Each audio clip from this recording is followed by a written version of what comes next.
Welcome to What the Wrestling, the podcast where you break down the biggest moments, hottest takes, and the wildest stories from the world of pro wrestling.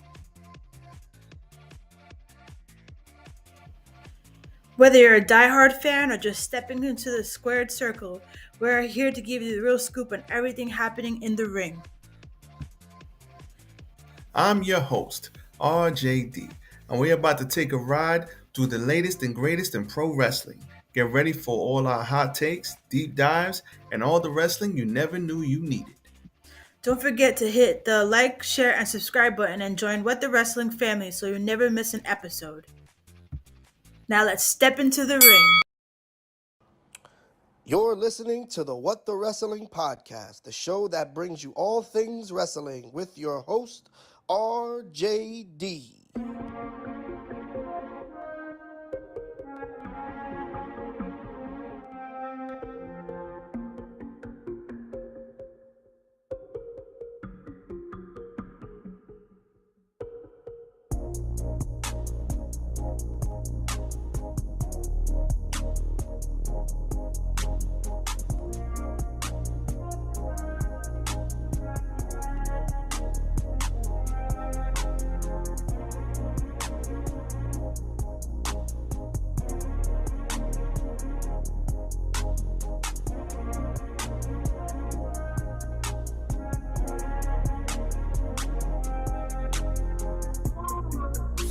Oh, you already know what time it is. Tiger uppercut.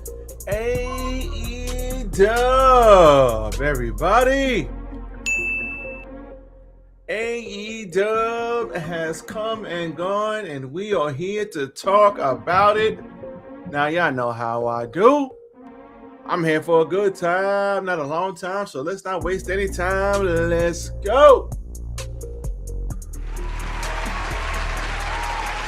Yes.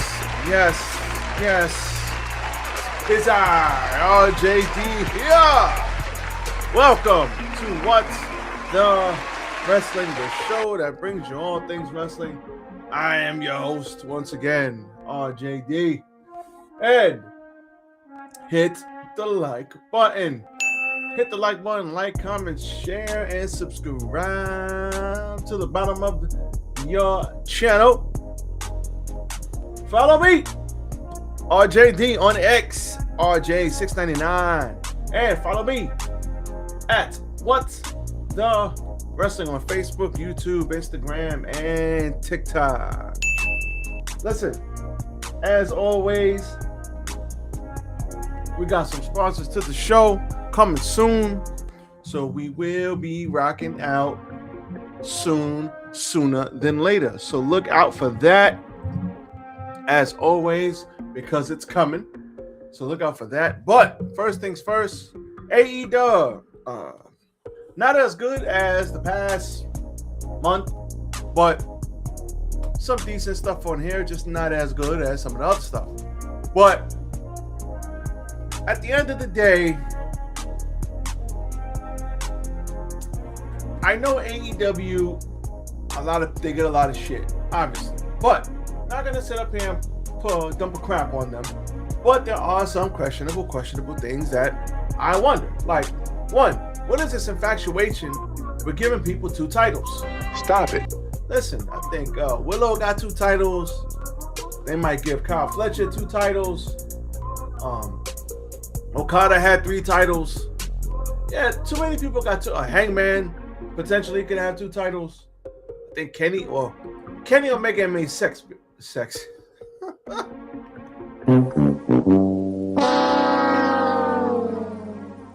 You stupid. Nope. Kenny Omega made sense because he was the belt collector at the time. That's wild. I can't believe I said that. But at the end of the day, I don't know why we don't need 2 titles on everybody. You know, once in a while, 2 titles make sense, but we don't need that on everybody every time. Second of all, that sucks that they had Kevin Knight pull double duty here tonight. Why? pay-per-view King of the Ring style type thing. I get it, but why you guys pulling double duty tonight? For what? Oh, so you get the titles off them. Maybe that's why. But all in all, not as good of a show as the previous month, but not a bad show either. So we're not going to sit up here and say the show was bad. That we're not going to do. So it was middle of the road, and that's how I'm going to leave it. So we first start off with Mr. MJF versus Kevin Knight. Now, one thing I will say, good to see Kevin Knight in the main event picture, showcasing his skills, showing us what he can do in that ring, giving him promo time last week. I like this.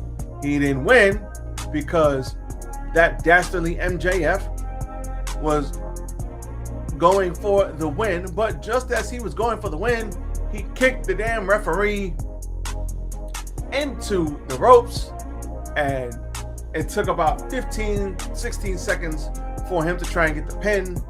MJF quickly recovered, countered the UFO splash, and hit the Heat Seeker for the win. Heat Seeker! So that was all she wrote there. After the bell, MJF tries to sneak attack Kevin Knight, but Hangman comes out along with Speedball, who kicks the hell out of MJF.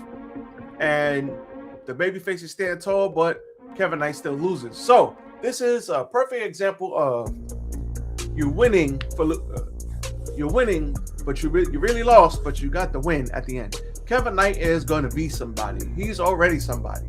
They are very high on him. They want to showcase him. I'm all for it. Throw the young brothers a bone, even though MJF is young himself. Throw him a bone, right? So I ain't mad at that. Good stuff here. Elevating Kevin Knight. Obviously, they're high on him, and he's going to be around for a lot of things to come. Let's keep that up. Darby Allin and the Orange One. Orange Cassidy fight the Dogs, and after the entrances, they go after them, and they go after them hard. And at the end of the day, this was a hard-hitting match. There is a new member to the Dogs, so unfortunately, New Japan might have lost Gabe Kidd. I don't know if he's pulling double duty or what, but I like Gabe Kidd. Excuse me. I think Gabe Kidd is dope as hell. I'm very high on him myself, and I think he's dope, and I want to continue to see him succeed. And I think this is going to be a nice little group here. Will they be getting some burn? Who knows? They're going to need some wins for sure, but this was a hard-hitting match. We had people going into the rails. We had people getting punched and kicked, and the big spot here was a spear off the steel steps through a table by Gabe Kidd's tag team partner. So that was cool. But at the end, we also had Gabe Kidd choking out Orange Cassidy, like off the ring steps. He was just kind of choking him out right there. That was kind of cool. The finishes, Darby Allin hit Gabe Kidd and Carl Connors with a coffin drop on the outside. Connors gets thrown back into the ring, and he gets hit with the orange punch, and that was all she wrote. After the match, the celebration cut short because David Finlay is now All Elite. And I know you're probably saying, oh my God! Oh! Well, if you didn't know, he was with another promotion, and now he has teamed up. I want to say he was with New Japan, and now he has teamed up, and he is here. So the Dogs whooped everybody's ass, and they stood tall after the fact. Darby got hit with a shillelagh. Orange One got hit with a shillelagh. It's fun saying the word shillelagh. So they stood tall, and we'll see where this faction goes. I have high hopes for them. I think they'll be okay. But Darby Allin and Orange Cassidy get the win. So surprised to see Finlay. Nobody really knew who he was in the crowd, unfortunately. Maybe they don't watch New Japan. I would think this crowd watches New Japan. because this wrestling crowd, the AEW crowd, definitely watches other stuff. So it just sucks that they didn't know who he was. But let's see what happens. You know me, I'm always a fan of we're gonna let it play out. So let's let it play out. Bandito talks to Andrade backstage. Andrade says, "You're a good wrestler, but at the end of the day, I don't know whether you want to fight me or take a selfie. You want to take a selfie? Wait, somebody calling me. I'll see you at Revolution. Okay, I'm out. ¿Cómo estás?" Shout out to Andrade, man. And I like the Andrade looking sharp. My man out there looking proper. Got the glasses with the hat. Got the trench coat. Looking like $1 million. Shout out to Andrade, man. This Andrade, I like. I like this Andrade. He don't need to cut long promos. He don't need to be out there saying 101,000 words, because we know English is not his first language. Obviously, he speaks English, but it's not his first language. All we need is Andrade to say a couple things, look flashy, whoop your ass in the ring, and hold it down. Shout out to Andrade, man. I love Bandito too. Bandito is freaking great. All right. Brawling Birds versus The Inspiration. This is a showcase for the Brawling Birds. This was a literal, we're going to beat your ass, 2 minutes, get in, get out, and call it a day. So the Brawling Birds are working up a nice little win streak here. Eventually, they will be working their way up to, the top of the women's card. I think I like them both together. I think it's good for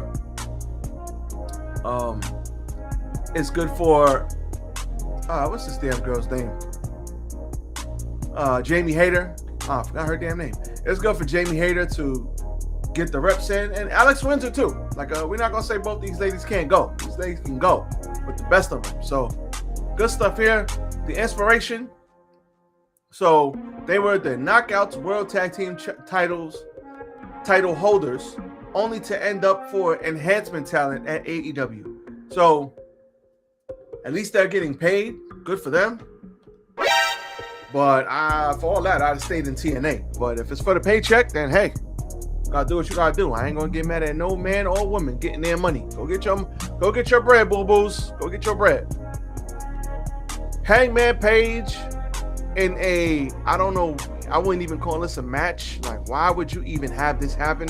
If you wanted Hangman to kick somebody in the stomach and then hit him with the clothesline, the buckshot lariat, why didn't you just have him do a promo after and skip the whole bullshit before that? That kind of made no sense. Let's hit the button. You stupid. Yeah, that was dumb. That was dumb. For all that, just have him come out and cut a promo and give somebody else a short match or something. I don't understand. So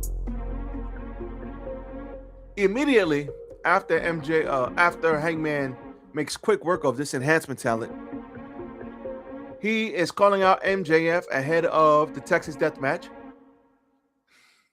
MJF comes out, insults the crowd as always, and distracts Page just long enough to launch a surprise attack from Kyle Fletcher and Mark Davis, who smirk as they get into the ring and beat up on him.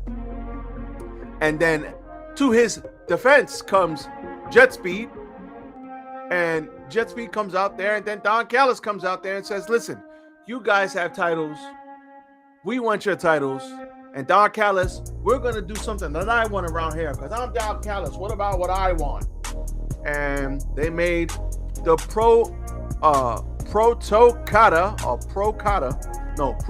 Kata and Mark Davis versus them. Trios titles on the line tonight. So double duty for Mr. Kevin Knight, and they put their titles on the line. Cool. Moving forward, we have FTR and a long-standing feud with the Young Bucks. They have basically a promo somewhere else, and FTR saying, "Listen, we're gonna put this feud to bed once and for all. The three greatest tag teams of the millennium are us, Mark and Jay Briscoe, and you guys. And once and for all, we beat them. Now we're going to beat you guys. And we're going to call it once and for all for the gold. No contact clause, so they can't touch each other. But they said, the Young Bucks said, you touch our kids, put your hands on our kids, our wives, and you did that in front of our kids and wives, and he pushed them. Nah, we're coming for everything. He said, listen, the clause said everything about you, but it didn't say I couldn't hit Brendan Cutler. And he gets stuffed in the head, and they nurse him back to health. And that was all she wrote there. So good promo, Ken. Am I more or less excited for this match? No. I want to see it because I know these two teams have tremendous chemistry, and whenever they put on a match with each other, it's a barn burner. But I don't want to see more or less of this match. I just think it's going to be a good match because they always have good matches. So we'll see. Moxley versus Hikaru for the AEW Continental Championship.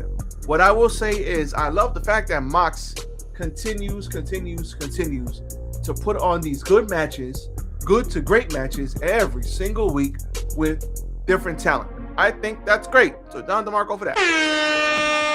Don DeMarco. But it is increasingly confusing because he's a babyface, but the rest of the faction are heels. It's weird. So unless you're just gonna make them all babyface, let's figure this out. All right? Nope. Let's figure this out, AEW. So basically, during the match, the finish came where Jon Moxley hit Hikaru with a double knee strike, followed by the Death Runner for the win. There was a very cool spot where Hikaru grabbed Moxley's leg and put his leg in between his other leg and rolled him up and rolled around the ring in a motion like this, and then it turned into a pin attempt. That was really cool. A lot of these guys that you've probably never heard of have really innovative, interesting offense, and it's very cool to see, probably even cooler to see in person. And I love seeing that type of stuff because you just never know what you're gonna get. It's kind of dope. Not kind of dope, it is dope. After the match, Moxley heads to the crowd and Konosuke Takeshita makes his way to the ring. The Alpha stares at Jon Moxley because they have a fight coming up. And yeah, y'all know how I feel about Konosuke Takeshita. He's a goddamn beast. So good stuff here. So the mad scientist for Lucha Libre loses and Moxley beats him. Good match. Brody King comes out for a promo, and in the middle of his promo, Prince Nana introduces the real most dangerous man in AEW. Whose house is it? Whose house is it? You know. So after he introduces him, he sneaks Brody King and then proceeds to chain him up, lock the chain, and then choke him out and cut a promo saying, you know how you chain up a dog? Just like this. He's like, I had to put down Kenny Omega, and now I'm gonna have to do the same thing to you. This is your fault. You made me do this. Why do you make me choke you? Why do you make me do this to you? You know I'm the most dangerous man in AEW. Why do you call me out? Don't call yourself the most dangerous. I'll choke you out. You did this. So, the most dangerous man accepts his challenge, and he basically even hung a man in LA as Bandito arrives to run off Mr. Swerve and help Brody King. And that's going to be one hell of a match. Now, heel Swerve. Stop it. Oh my God! I think this is what Swerve was missing. Swerve was missing that aggressive, I'm going to whoop your ass attitude. And I think that now that he's a bad guy and has reasserted himself and reestablished himself as the most dangerous man, I think now we're going to start to see, all right, this is great. This is great.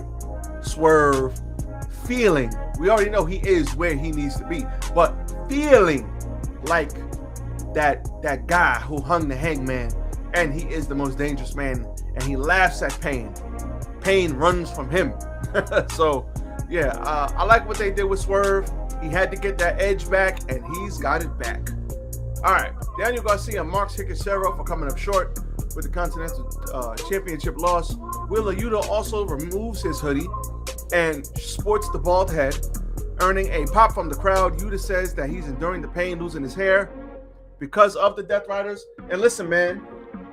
Hey, yo, Yuta. Look at me, man. Bald is in, baby. All right? Bald is in. Bald and sexy, if I do say so myself.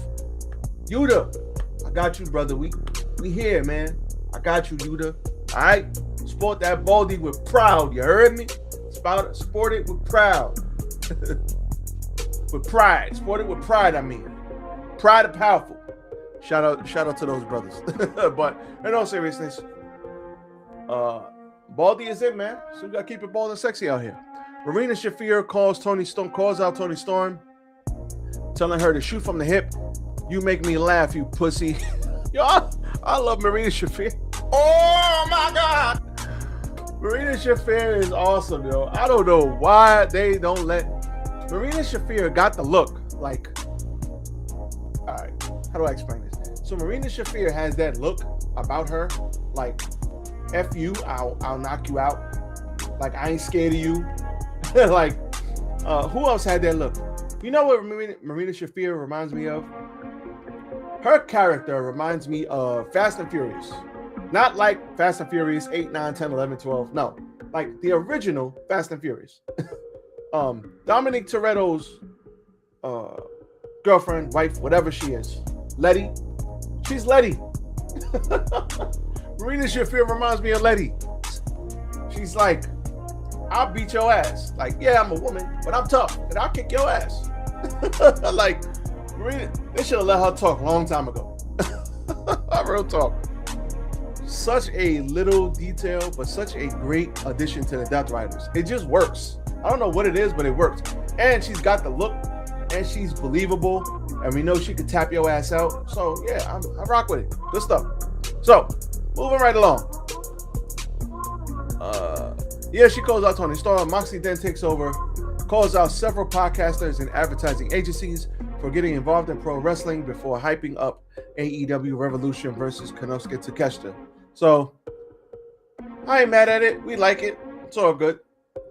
Thekla versus Thunder Rosa. Good to see Thunder Rosa back in action. It's been way, way too long.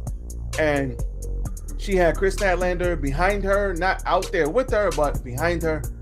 And the finish came as Thekla hit Thunder Rosa with a spear and then another spear, followed by a second stomp for the pinfall victory. After the match, Sky Blue and Julia Hart come down to congratulate her. Chris Statlander shows up, stands there, but Thekla stomps her again, Thunder Rosa that is, and she beats up a security guard or two, runs in there. Thekla runs off. I like to see my heels just doing dastardly things. So I like Thekla. I think Thekla is very unique. There's nobody on the roster like her. She has her own swag, her own style. She has her own voice, and she is a menace. And I like it. Good stuff. Good stuff here. Decent match.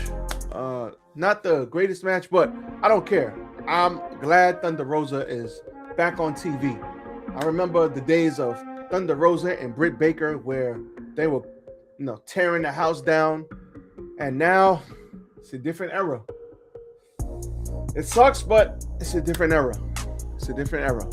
Good to see Thunder Rosa back. Jack Perry and the band have a pre-tape promo, and then after that, Tommaso Ciampa has a promo, and FTR offers him a spot with, well, he said, hello, old friend. FTR offers him a spot with, offers Tommaso Ciampa a spot with them, and Ciampa looks at Hathaway, tells him to shut up. The grown-ups are talking. He reminds everyone, while the Young Bucks and FTR may have a no-contact clause, he does not, and proceeds to rock Dax Harwood with a jab. Harwood stops Cash Wheeler from intervening, telling Ciampa he's not mad and that they'll see each other on AEW Collision. So that match is happening, most likely. Then we had Toni Storm backstage because of the attack. She delivers a funny promo. Toni Storm is absolutely amazing. We love ourselves some Toni Storm. And Orange Cassidy's all hurt. Said I got hit with a shillelagh. He's like, man, who let them in here? Shout out to the orange one. Then we had Jet Set Rodeo versus the Don Callis family for the World Trios titles.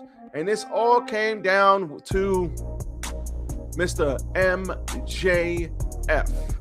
MJF comes down, and while